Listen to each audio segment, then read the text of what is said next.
राज्याचे मुख्यमंत्री आदरणीय श्री देवेंद्रजी फडणवीस साहेब, उपमुख्यमंत्री श्री एकनाथजी शिंदे साहेब,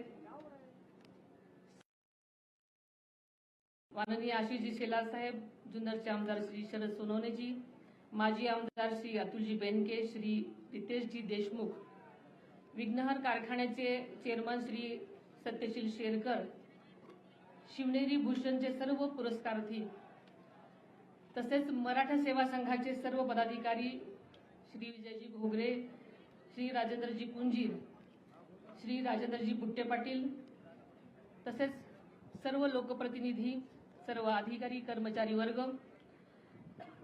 सर्व शिवभक्त, शौर्यविषयक खेळ सादर करणारे सर्व विद्यार्थी, बालकलाकार, सर्व पत्रकार बंधू भगिनींनो,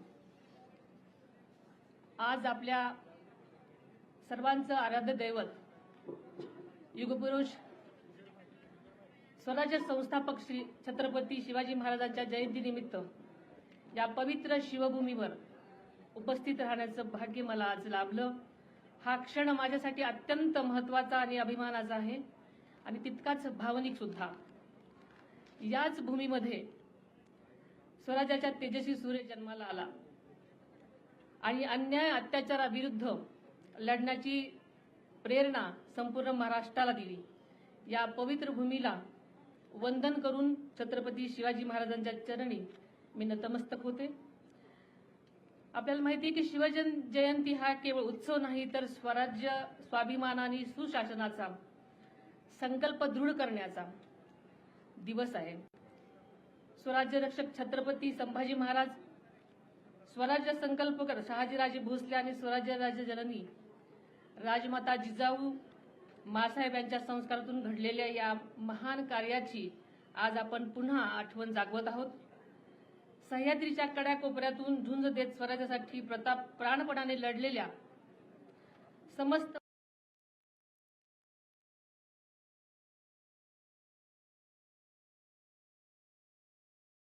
कष्टकरी शिवाजी महाराज असं साकडं आई शिवाजी देवीच्या चरणी घालते। यापूर्वी अनेक वेळा शिवछत्रपती वंदन करण्यासाठी या पवित्र शिवनेरी किल्ल्यावर येण्याचं भाग्य मला लाभलं होतं। मात्र आजचा दिवस माझ्यासाठी अत्यंत वेगळा आणि जबाबदारीची जाणीव करून देणार आहे। नुकतीच मी उपमुख्यमंत्री पदाची शपथ घेतली। ज्या कठीण प्रसंग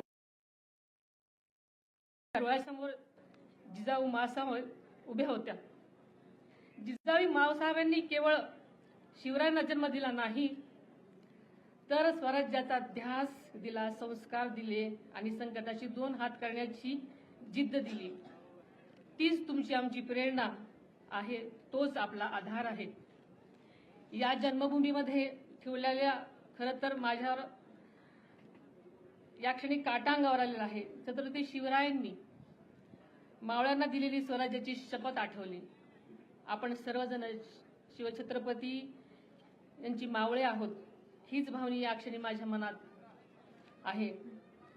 ज्या विचारांवरती आदरणीय दादांनी आयुष्यभर वाटचाल केली, तोच शिवशाहू फुले आंबेडकरांच्या विचारांचा वारसा, याचं प्रेरणास्थान होतं। आज ज्या ठिकाणी उभी राहून मी भाषण करते, याच ठिकाणी आदरणीय दादांनी अनेक वेळा छत्रपती शिवाजी महाराजांना वंदन केलेलं आपण सगळ्यांनी पाहिलेलं आहे। स्वराज्याचा संदेश जनतेपर्यंत पोहोचवलेला आहे। या कार्यक्रमाचे संयोजक आणि आदरणीय दादा यांच्या मधला स्नेहाचा धागा अत्यंत अतूट आणि जिव्हाळ्याचा होता, हे आपल्या सगळ्यांना माहिती आहे। तोच स्नेह, तीच परंपरा आणि तो विचार आपण सर्वांनी मिळून यापुढे तितक्याच ताकदीने आणि निष्ठेने जपायचा आहे। आदरणीय दादांना या पवित्र शिवनेरी किल्ल्याविषयी केवळ जिव्हाळाच नव्हता, तर या शिव जन्मभूमीचे सौंदर्य वाढावं, तिचा ऐतिहासिक वारसा जपला जावा आणि भावी पिढ्यांना अभिमानाने दाखवता यावा, यासाठी त्याने सातत्याने आटोकाट प्रयत्न केलेले आपल्या सर्वांच्या समोर आहेत। त्यांच्या पुढाकारातून शिवनेरी विकास आराखडा साकार झाल्याने या परिसराच्या सर्वांगीण विकासासाठी आवश्यक निधी उपलब्ध करून देण्यात आला।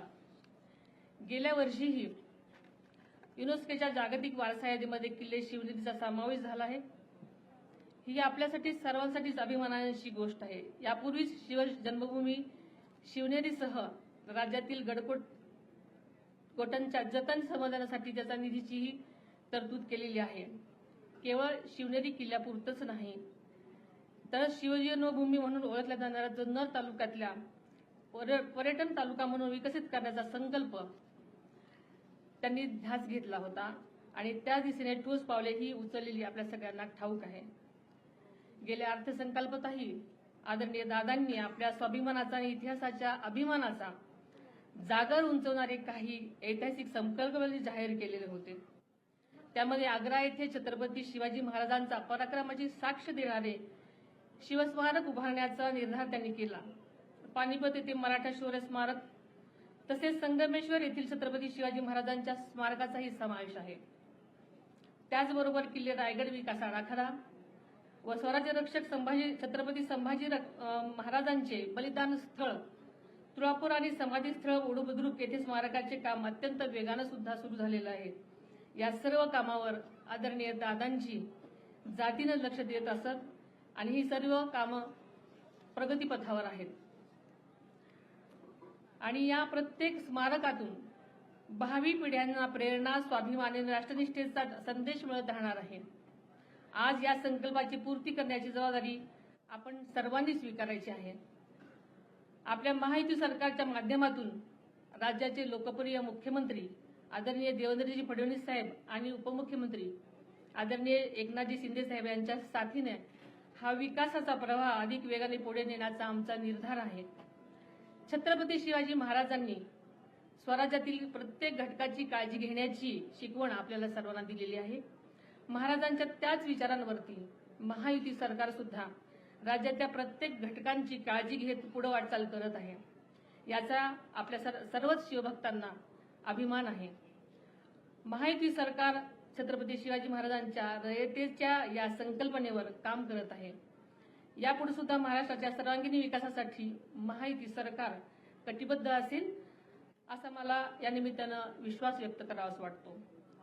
शिवछत्रपतीच्या स्वप्नातील सुजलाम सुफलाम न्याय आणि समृद्ध स्वराज्य घडवण्यासाठी महायुती सरकार कटिबद्ध आहे आणि त्यासाठी या कार्यासाठी आम्ही सर्व सातत्याने प्रयत्नशील राहू हा विश्वास मी आपल्या सर्वांना या शिवजन्मभूमीच्या साक्षीने व्यक्त करते।